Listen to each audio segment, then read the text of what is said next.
സുപ്രഭാതം editorial 2026 August 11 ചൊവ്വ. ജന്തർ മന്ദറിൽ നിന്ന് ജാർഖണ്ഡിലേക്ക്. നീറ്റ് പരീക്ഷാ ക്രമക്കേടുമായി ബന്ധപ്പെട്ട് കേന്ദ്ര വിദ്യാഭ്യാസ മന്ത്രി ധർമ്മേന്ദ്ര പ്രധാനിന്റെ രാജിയിലേക്ക് നയിച്ച ജന്തർ മന്ദറിലെ വിദ്യാർത്ഥി പ്രക്ഷോഭം രാജ്യത്തിനൊരു ദിശാസൂചികയാണ്. തങ്ങളുടെ മൗലിക അവകാശങ്ങളും ന്യായമായ അവസരങ്ങളും അധികാരത്തിന്റെ ദൂഷിത പരിരക്ഷയിൽ കവരുന്നവർക്കെതിരെ എന്ത് ത്യാഗം സഹിച്ചും വിട്ടുവീഴ്ചയില്ലാതെ പോരാടാൻ ജന്തർ മന്ദറിലെ സമര സാന്നിധ്യം വിദ്യാർത്ഥികൾക്കും യുവാക്കൾക്കും കൂടുതൽ പ്രചോദനം നൽകി. ജാർഖണ്ഡിൽ പരീക്ഷാ ക്രമക്കേടുമായി ബന്ധപ്പെട്ട വിദ്യാർത്ഥി സമരത്തിന്റെ തീക്ഷ്ണത ഉയരുന്നത് രാജ്യതലസ്ഥാനത്തെ സമരനാൾ വഴികളുടെ സ്വാധീനം കൊണ്ടുകൂടിയാണ്. Jharkhand public service commission, Jharkhand staff selection commission തുടങ്ങിയവയിലെ പരീക്ഷാ ക്രമക്കേടുകൾ CBI അന്വേഷിക്കുക, വിരമിച്ച ഹൈക്കോടതി ജഡ്ജിയുടെ അന്വേഷണം പ്രഖ്യാപിക്കുക, ക്രമക്കേടിൽ ഉൾപ്പെട്ടവർക്കെതിരെ ക്രിമിനൽ നടപടി സ്വീകരിക്കുക തുടങ്ങിയ ആവശ്യങ്ങൾ ഉന്നയിച്ചുള്ള ജാർഖണ്ഡ് വിദ്യാർത്ഥി പ്രക്ഷോഭം കൂടുതൽ ശക്തമാവുകയാണ്. പ്രതിഷേധം 17 ദിവസം പിന്നിട്ട ഇന്നലെ നടത്തിയ വിധാൻസഭാ മാർച്ച് സംഘർഷത്തിലാണ് കലാശിച്ചത്. സമരക്കാരെ പോലീസ് ലാത്തി കൊണ്ടും കണ്ണീർ വാതകം കൊണ്ടും നേരിട്ടെങ്കിലും ആയിരക്കണക്കിന് വരുന്ന വിദ്യാർത്ഥികൾ സമരമുഖത്ത് അചഞ്ചലം നിലകൊണ്ടു. ആവശ്യങ്ങളിൽ പൂർണ്ണമായ പരിഹാരം നേടാതെ പ്രതിഷേധം ഉപേക്ഷിക്കില്ലെന്ന നിലപാടിലാണ് സമരക്കാർ. സമരം കൂടുതൽ ശക്തിപ്പെട്ടതിന് പിന്നാലെ മുൻ PSC ചെയർമാൻ എൽ ഖിയാങ്ടയെ CID അറസ്റ്റ് ചെയ്തിട്ടുണ്ട്. JPSC പരീക്ഷാ ക്രമക്കേടിന് പിന്നാലെ സാമ്പത്തിക തട്ടിപ്പുകളെക്കുറിച്ച് എൻഫോഴ്സ്മെന്റ് ഡയറക്ടറേറ്റ് അന്വേഷണ നടപടി തുടങ്ങി. JPSCയിലെ അവശേഷിക്കുന്ന അംഗങ്ങൾ കൂടി രാജി നൽകിയിട്ടുണ്ട്. ജാർഖണ്ഡ് സമരം ന്യായവും നീതി അർഹിക്കുന്നതുമാണ്. സംസ്ഥാനത്തെ സവിശേഷ ഭൂമിശാസ്ത്ര സാമൂഹ്യ സാഹചര്യത്തിൽ ആദിവാസി യുവാക്കൾക്ക് പരിമിതമായ തൊഴിലവസരങ്ങൾ മാത്രമാണ് സ്വകാര്യ മേഖലയിലുള്ളത്. ഗ്രാമീണ ആദിവാസി യുവാക്കൾ തൊഴിലിന് ആശ്രയിക്കുന്നത് PSCയെയും സിവിൽ സർവീസ് കമ്മീഷനെയുമാണ്. ജോലി എന്ന സ്വപ്നത്തിന് കഠിനമായി പരിശ്രമിക്കുന്ന അവരുടെ മുന്നിലാണ് ക്രമക്കേടുകളും അഴിമതിയും സ്വജനപക്ഷപാതവും കാട്ടി സർക്കാർ തൊഴിൽ നിരന്തരം അട്ടിമറിക്കപ്പെടുന്നത്. ഇതിനെതിരെ ഏറെക്കാലമായി നിലനിൽക്കുന്ന പ്രതിഷേധമാണ് ഒടുവിൽ റാഞ്ചിയിൽ സമരവേദി രൂപപ്പെടുന്നതിൽ എത്തിച്ചത്.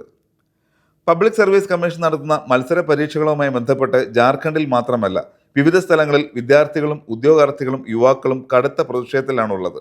ജന്തർ മന്ദറിന് സമാനമായി റാഞ്ചിയിൽ വിദ്യാർത്ഥികൾ സംഘടിച്ച് സമരം ആരംഭിച്ചെങ്കിൽ മറ്റ് സംസ്ഥാനങ്ങളിൽ ഒറ്റപ്പെട്ടെന്നെങ്കിലും പ്രതിഷേധം കനക്കുന്നുണ്ടെന്ന വസ്തുത ഭരണകൂടങ്ങൾ കാണാതെ പോകരുത്. കേരളത്തിലും PSCയുമായി ബന്ധപ്പെട്ട് ഒട്ടും കുറവല്ലാത്ത ആരോപണങ്ങളും ക്രമക്കേടുമായി ബന്ധപ്പെട്ട വസ്തുതകളുമാണ് ഈ അടുത്ത ദിവസങ്ങളിൽ പുറത്തു വന്നിട്ടുള്ളത്. സ്വന്തക്കാരെയും ബന്ധുജനങ്ങളെയും പാർട്ടിക്കാരെയും എല്ലാ നടപടിക്രമങ്ങളും കാറ്റിൽ പറത്തി സർക്കാർ സർവീസുകൾ നിയമിച്ചത് ആരും മറന്നു കാണില്ല. കേരളത്തിന്റെ ചരിത്രത്തിൽ ഇന്നോളമില്ലാത്ത വിധത്തിലുള്ള ക്രമക്കേടുകൾക്കാണ് കഴിഞ്ഞ കുറച്ചു കാലം PSC എന്ന ഭരണഘടനാ സ്ഥാപനം സാക്ഷ്യം വഹിച്ചതെന്ന് തെളിവുകൾ പറയുമ്പോൾ ജന്തർ മന്ദറിൽ മാത്രം ഐക്യപ്പെടേണ്ട വികാരമല്ല വിദ്യാർത്ഥി യുവജന സമൂഹത്തോട് എന്ന് എല്ലാവരും ഓർക്കേണ്ടതുണ്ട്. അർഹരായ അനേകായിരം ഉദ്യോഗാർത്ഥികൾ സെക്രട്ടേറിയറ്റ് നടയിലും ജില്ലാ ആസ്ഥാനങ്ങളിലും വെയിലും മഴയുമേറ്റ് തങ്ങളുടെ അവകാശത്തിനു വേണ്ടി രാപ്പകൽ സമരം വരുന്നതും ഭരണകർത്താക്കൾ അവരെ തിരിഞ്ഞു നോക്കാതെ പരിഹസിച്ച് കടന്നുപോയതും പ്രബുദ്ധ കേരളം തിടുക്കപ്പെട്ട് മറന്നു കളയുമെന്ന് വിചാരിക്കേണ്ട. PSCയിലെ ഗുരുതര ക്രമക്കേടുകൾ തുറന്നു കാട്ടാൻ കേരള സർക്കാർ പ്രഖ്യാപിച്ച അന്വേഷണം ക്രൈംബ്രാഞ്ചിന്റെ പ്രത്യേക സംഘം മുന്നോട്ട് കൊണ്ടുപോകുന്നുണ്ട്. എന്നാൽ കൊള്ളയും ക്രമക്കേടും നടത്തിയവർക്കെതിരെ ഇവിടെയും ശക്തമായ പ്രതിഷേധം ഉയർന്നു വരേണ്ടിയിരുന്നു. എന്തുകൊണ്ടോ അതുണ്ടായില്ല. കർണാടകയിലും മഹാരാഷ്ട്രയിലും തെലങ്കാനയിലും ഉൾപ്പെടെ മത്സര പരീക്ഷകളിലും ഉദ്യോഗ പരീക്ഷകളിലും ക്രമക്കേട് ആരോപണം ശക്തിപ്പെട്ടിട്ടുണ്ട്. ഉത്തരേന്ത്യൻ സംസ്ഥാനങ്ങളിൽ ഇക്കാര്യത്തിൽ നേരത്തെ മുതൽ ശക്തമായ ആരോപണങ്ങൾ ഉയർന്നതാണ്. എന്നാൽ ഓരോ സംഭവങ്ങളിലുമുള്ള താൽക്കാലിക പ്രതിഷേധങ്ങൾ കെട്ടടങ്ങുന്നതോടെ പരീക്ഷാ ക്രമക്കേടുമായി ബന്ധപ്പെട്ട പൊതു ആരോപണങ്ങൾ വിസ്മൃതിയിലേക്ക് മറയുകയാണ്.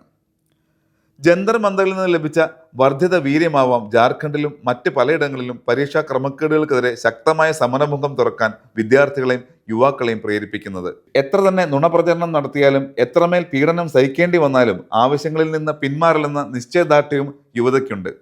ആ വിശ്വാസത്തിന്റെ ബലത്തിലാണ് വിദ്യാർത്ഥികൾ സമരവേദിയിലേക്ക് ഒഴുകിയെത്തുന്നത്. ജൻസികളുടെ ആ കരുത്തിലാണ് മോദി സർക്കാർ അടിപതറിയത്. ജാർഖണ്ഡിലും മറ്റിടങ്ങളിലും അത് ആവർത്തിക്കാതിരിക്കാനുള്ള ജാഗ്രതയും തുറന്ന സമീപനവും സ്വീകരിക്കേണ്ടത് അതതിടത്തെ സർക്കാരുകളുടെ ബാധ്യതയാണ്. അതിൽ വെള്ളം ചേർക്കാതെ റാഞ്ചിയിലെ സമരക്കാരുമായി ചർച്ചകളിലൂടെ ഉടൻ പരിഹാരം തേടുകയാണ് വിവേകം അല്പമെങ്കിലും ബാക്കിയുണ്ടെങ്കിൽ ഹേമന്ത് സോറൻ സർക്കാർ ചെയ്യേണ്ടത്. Way2Nikah.com, the exclusive Muslim matrimonial site.